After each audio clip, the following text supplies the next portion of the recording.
Alhamdulillahillazi an'amana bi ni'matil imani wal islam wa nusalli wa nusallimu ala khairil anam sayyidina Muhammadin wa ala alihi wa sahbihi ajmain.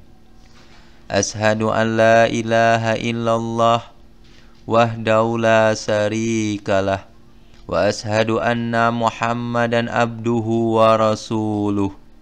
Allahumma salli wa sallim ala sayyidina Muhammad wa ala alihi wa sahbihi ajmain.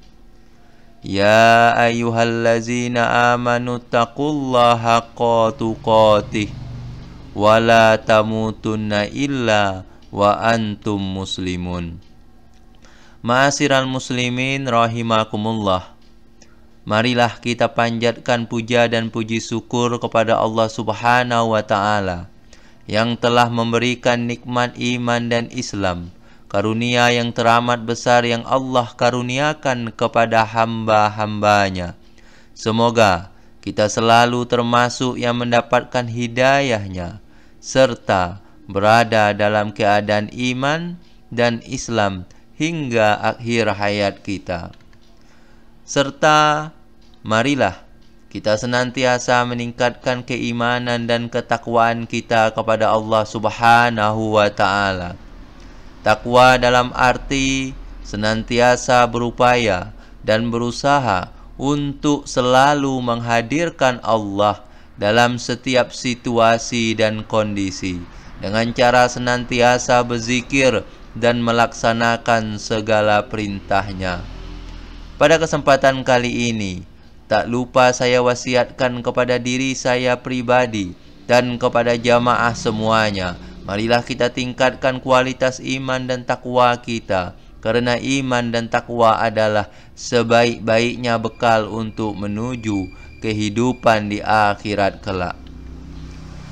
Ma'asyiral muslimin rahimakumullah. Siapapun di antara kita tentu kepingin semuanya menjadi barakah. Umur kita menjadi barokah, rezeki kita menjadi barokah, ilmu kita menjadi barokah, ibadah kita menjadi barokah, keluarga, anak cucu kita menjadi barokah. Barokah dalam arti sesuatu yang mungkin secara zahir kelihatannya sedikit, tidak seberapa, tapi manfaatnya luar biasa. Ada beberapa orang yang ngajinya tidak terlalu banyak, di pesantren tidak lama, tapi karena ilmunya barokah, di masyarakat pun dimanfaatkan. Sebaliknya ada orang yang mondoknya lama, pintar luar biasa, tapi ternyata setelah pulang tidak dipakai oleh masyarakat, ilmunya nganggur. Itulah barokah dan itulah yang tidak barokah. Ma'asyiral muslimin rahimakumullah. Ada orang yang gajinya tidak terlalu banyak, tidak seberapa, tapi nyatanya bisa haji, bisa umroh, nyatanya bisa menguliahkan anak-anaknya, mondokkan anak-anaknya, nyatanya bisa bangun musola tanpa minta-minta bantuan kemana-mana. Itulah duit sedikit tapi barokah. Sebaliknya kaum muslimin rahimakumullah, ketika harta tidak barokah, meskipun melimpah luar biasa, gajinya banyak, penghasilannya banyak, haji tidak bisa, berjuang tidak bisa, membangun musola tidak bisa, mau kuliah anak pun juga tidak bisa. Betapa pentingnya barokah. Lalu bagaimana untuk mendapatkan keberkahan? Karena keberkahan itu murni dari Allah Subhanahu wa Ta'ala, bukan ikhtiar dari manusia. Full yang menentukan Allah Subhanahu wa Ta'ala. Yahtasu bi rahmati man yasa. Siapa yang mendapat rahmat keberkahan, ya, siapapun yang dipilih oleh Allah Subhanahu wa Ta'ala.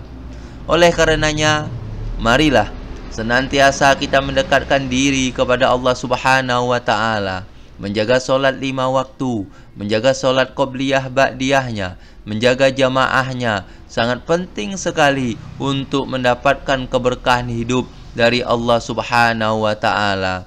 Yang pertama, jagalah solat kita, jagalah jamaah kita agar kita menjadi barokah. Yang kedua, kaum muslimin rahimakumullah, kalau kita sudah baik solat kita, hablum minallahnya baik, maka harus baik dalam hal hablum minan nas. Dan manusia yang paling pertama dan paling utama harus diperlakukan baik oleh kita adalah orang tua, bapak, ibu kita.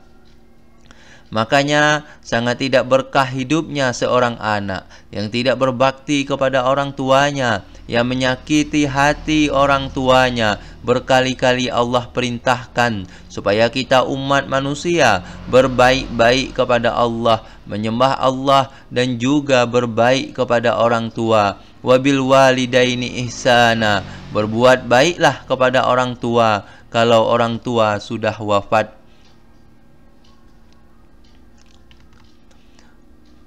Ma'asyiral muslimin rahimakumullah, jangan lupa mendoakan mereka dan jangan lupa berkirim Fatihah untuk mereka. Kalau orang kampung kita menyebut selamatan atau untuk mereka, abaikan saja. Kalau ada orang yang berpendapat katanya itu tidak ada dalilnya. Imam Bukhari dalam hadis nomor 2563 meriwayatkan ada seorang laki-laki menghadap Rasulullah sallallahu alaihi wasallam.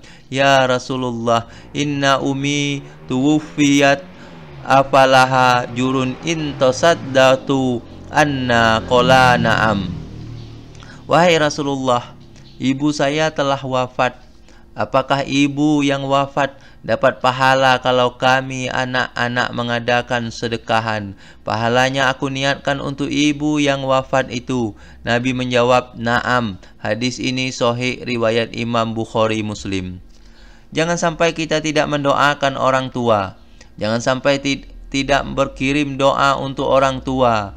Khawatir rezeki kita tidak barokah. Rasulullah sallallahu alaihi wasallam bersabda, "Iza tarakal abdud du'a lil walidaini fa innahu yanqatihu anhu rizqu." Ketika anak tidak mau lagi mendoakan orang tuanya, maka berkah rezekinya putus, dicabut Allah Subhanahu wa taala. Semoga kita bisa menjaga solat dan birrul walidain, bisa berbakti pada orang tua, baik ketika hidup maupun sudah meninggal. Sebagai penutup, saya pribadi mohon maaf apabila ada salah, baik yang disengaja ataupun tidak. Barakallahu li wa lakum fil Qur'anil azim wa nafa'ni wa iyyakum bima fihi min ayati wa zikril hakim. Fastaghfiruhu innahu huwal ghafurur rahim.